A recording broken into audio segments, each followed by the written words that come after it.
Antes de entrar en tema, que aclarar uno de los numeritos que estábamos tirando a la mañana sobre que los números, la efectividad o no de la medida tomada a partir del primero se iban a ver reflejados en principio a partir de los números de mañana y del miércoles, ¿no?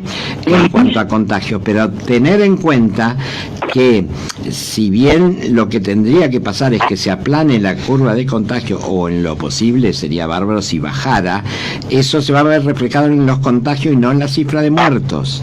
La cifra de muertos, por esa diferencia que hay entre la fecha de contagio y la fecha de fallecimiento de la gente que fallece, obviamente, los números de fallecidos podrían seguir subiendo hasta el fin de semana que viene. Bien, exacto, queda claro, queda muy claro. Bien, Luis, gracias por la aclaración. Bien, pasamos a la post-pandemia, entonces, ¿qué está pensando el gobierno para reactivar la economía? ¿Qué medidas están pensando para reactivar la actividad económica que tan necesariamente deberá ser impulsada después de todo esto? Bien, vamos con unos pequeños datitos económicos previos.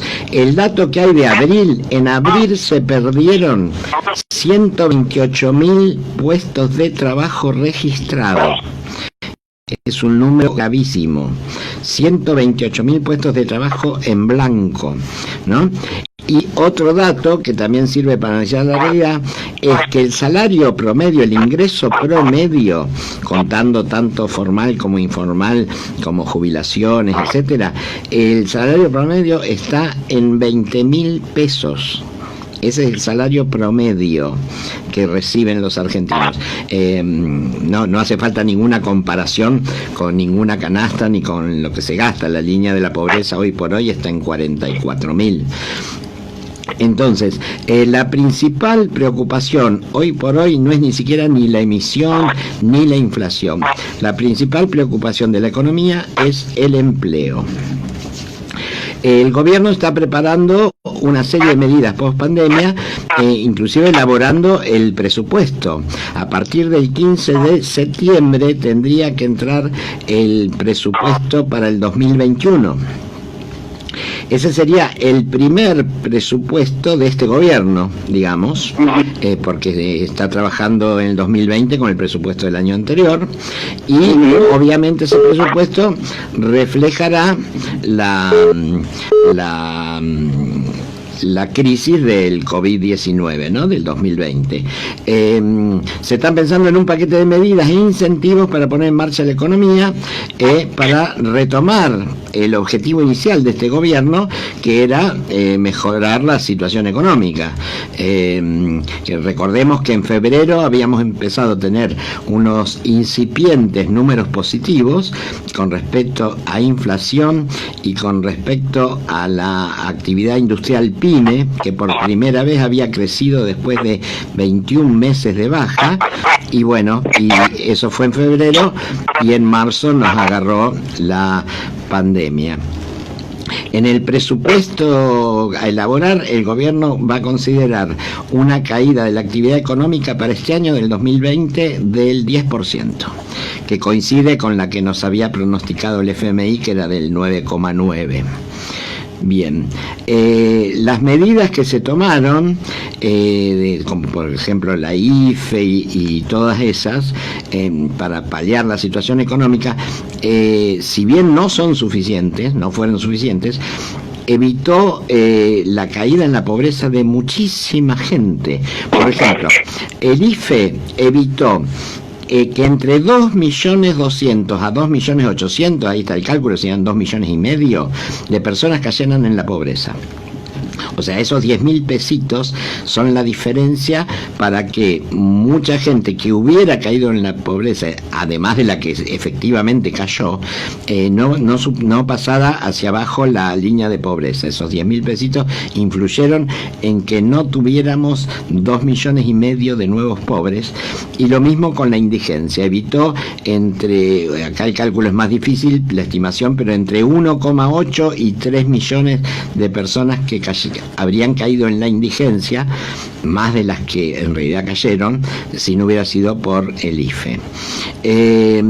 A eso, si se le suma la tarjeta alimentaria y el refuerzo del AUH, todas estas medidas evitaron 3 millones de nuevos pobres y 4 millones de nuevos indigentes.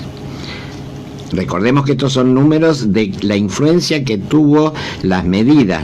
No quiere decir que no hayan caído muchos bajo la línea de pobreza y de indigencia, pero hubieran sido 3 millones y 4 millones más.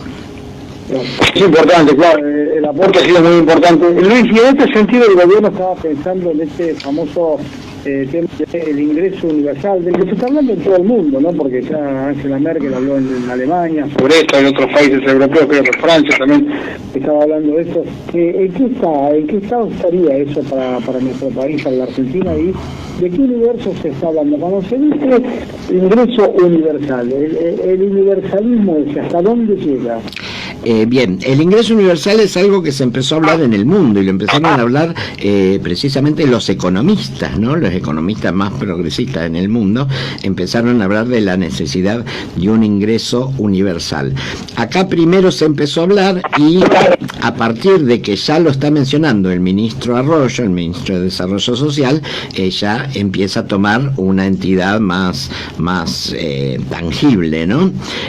Es una medida que pretende extender la IFE a más personas y por un lapso de tiempo más largo. O sea, no sería una medida de contingencia como fue el IFE, sino que sería una medida con cierta permanencia en el tiempo. Podemos hablar de por lo menos 3-4 años. Se alcanzaría al universo que no tiene ingresos registrados. O sea, básicamente sería para el mismo universo que recibió la IFE, un poco ampliado. O sea, todos los que consiguieron el IFE, más los que no consiguieron el IFE por algunas fallas de sistema, hubo alguna gente que quedó afuera, más algunos sectores del monotributismo bajo que tampoco entraban y que podrían entrar. O sea, yo estimo, esta es una estimación mía, que eso que fue la IFE para 9 millones de personas, en el caso del ingreso universal estaría alcanzando a unas 15 millones de personas, y con una cifra que a mí me parece relativamente lógica, que estaría alrededor de los 15.000 pesos. O sea, no creo que pueda ir más allá por el tema que todo eso implicaría ese ingreso universal. Una última aclaración más que pregunta. ¿En qué estado está, digamos, el proyecto? ¿Es un proyecto que está enviado al Congreso? ¿Está en desarrollo? ¿Qué es lo que se sabe de esta cuestión? Yo bajo por ese ingreso, que probablemente ese ingreso se aumentaría, ¿no?, al exigir esa contraprestación laboral, y esos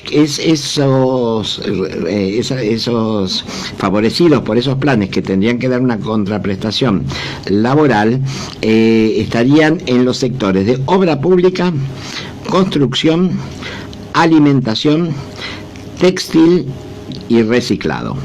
En esos 5 rubros pasarían a desempeñar tareas los que ahora están recibiendo los planes por trabajo.